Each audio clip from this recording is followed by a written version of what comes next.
எப்படி ஏன் சொல்ல வரேன்னா, எப்படி உங்களை ரட்சிப்பார்னு அவருக்கு தான் தெரியும். உங்களுக்கு தெரியாமே இருக்கலாம். என்ன ஆண்டவரே, எல்லா பக்கமும் நெருக்கமாக இருக்குன்னா எப்பக்கம் நெருக்கப்பட்டும் ஒடுங்கி போக மாட்டீர்கள். அதான் உங்கள் மேலே இருக்கிற ஆசீர்வாதம்.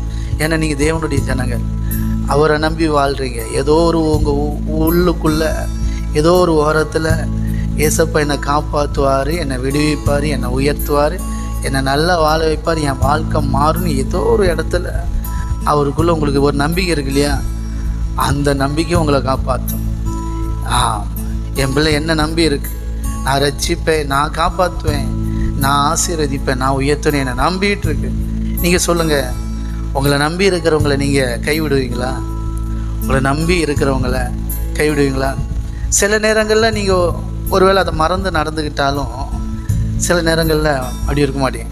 சில வீட்டுக்காரர் பாருங்கள், ஹஸ்பண்டை பாருங்கள், நம்பி வந்த மனைவிட்ட சில நேரம் ஒரு மாதிரியாக நடந்தாலும் சில நேரம் உணர்வு வரும் அவருக்குள்ளே, அதுக்கு யார் இருக்கா, நம்ம தானே இருக்கோம், நம்மளை நம்பி தானே வந்திருக்கு அப்படின்ட்டு ஒரு உணர்வு வருவோங்க. எல்லாருக்கும் வரும், எல்லா ஆண்களுக்கும் வரும், எல்லா பெண்களுக்கும் வரும்.